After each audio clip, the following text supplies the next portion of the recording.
ಯಾರಾದರೂ ಹೋರಾಟ ಮಾಡಿದರೆ ಅದು ಮುಸ್ಲಿಮರು ಪ್ರಥಮ ಎಂಬ ಮಾತು ನೀವು ನೆನಪಿಡಬೇಕು. ಮಾನು ಬಂಧುಗಳೇ, ಮಾನ್ಯ ಟಿಪ್ಪು ಸುಲ್ತಾನ್ ಅವರು, ಹಜರತ್ ಟಿಪ್ಪು ಸುಲ್ತಾನ್ ಅವರು ಈ ದೇಶಕ್ಕೆ ಈ ವಿಶ್ವಕ್ಕೆ ಸ್ವಾತಂತ್ರ್ಯಕ್ಕಾಗಿ ಹೋರಾಟ ಮಾಡಿ ವೀರ ಒಂದು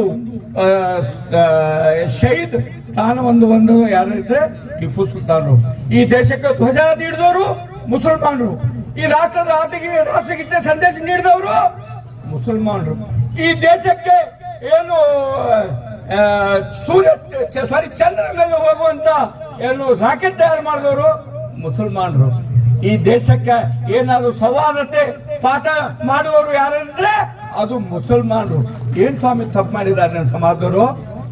ಏನ್ ಸ್ವಾಮಿ ತಪ್ಪು ಮಾಡಿದ್ದಾರೆ ನಮ್ಮ ಯುವಕರು? ಏನ್ ಸ್ವಾಮಿ ನಮ್ಮ ಪ್ರವಾದಿಯವರು ತಪ್ಪು ಮಾಡಿದ್ದಾರೆ?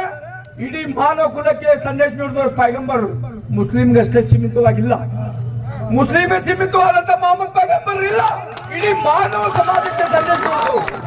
ಅವರು ಅಜಾನ್ ನೀಡಿಲ್ಲ. ಅಜಾನ್ ಯಾವತ್ತು ಪೈಗಂಬರು ಅಜಾನ್ ನೀಡಲಿಲ್ಲ. ಯಾಕೆ ನೀಡಿಲ್ಲ ತಮ್ಗೆ ಗೊತ್ತಾ? ಅಕಸ್ಮಾತ್ ಅವರು ಅಜಾನ್ ಮಾಡಿದ್ರೆ ಇಡೀ ಜೀವನಾಸಿ ನಮಾಜ್ ಮಾಡಲಿಕ್ಕೆ ಮಸೂದಿ ಬರುವಂತ ಸಂದರ್ಭ ಇತ್ತು. ಅದಕ್ಕೆ ಅವರು ಯಾವತ್ತೂ ಅಜಾನ್ ಮಾಡಿಲ್ಲ. ಮಾನ ಬಂದು ನಾನು ನಿಮಗೆ ಒಂದು ಮಾತು ಕರೆ ನೀಡ್ತೀನಿ, ಯುವಕರೇ, ಇದು ಒಂದೇ ಅಲ್ಲ, ಯಾವುದೇ ವಿಷಯವಾಗಿ ಪ್ರತ್ಯೇಕವಾಗಿ ಸೈನಿಕರಾಗಿ ಹೋರಾಟ ಮಾಡಿ. ನಾ ಈ ಸಂದರ್ಭದಲ್ಲಿ ಬಹಳ ನಾನು ಹೆಮ್ಮೆಯಿಂದ ಅಲ್ಲಾ ಬಕ್ಷ್ಮಲ್ಲ, ನಾ ಕುಡ್ಗೆ ಅವ್ರಿಗೆ, ನಾ ಮಹಬೂಬ್ ಅವ್ರಿಗೆ, ಹುಸೇನ್ ಉಮ್ರು, ಕೆಲವು ಜನ ಇದ್ದಾರೆ ಇಲ್ಲಿ ಸಮಾಜಕ್ಕಾಗಿ ಕೆಲಸ ಮಾಡ್ತಾ ಇದ್ದಾರೆ, ಅವ್ರಿಗೆ ನಾ ಅಭಿನಂದನೆ ಸಲ್ಲಿಸ್ತಾ ಇದ್ದೀನಿ. ಈ ಮಾತಾಡೋದು ಮತ್ತೊಂದು ಅವಕಾಶ ಇತ್ತು, ನಾವು ಮಾತಾಡ್ತೀವಿ. ಇದು ನಾವು ಎಚ್ಚರಿಕೆ ನೀಡ್ತೀವಿ.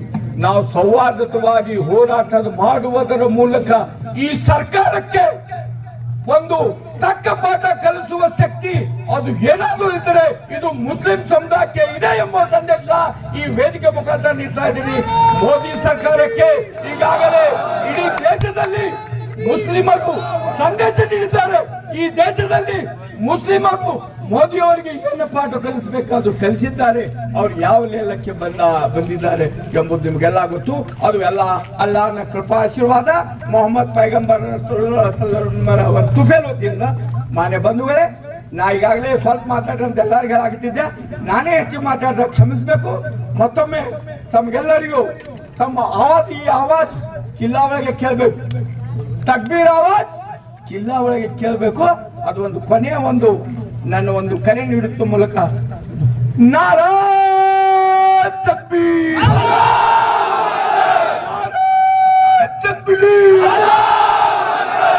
सब नौजवानों को शुक्रिया देते हुए आखिर दुआ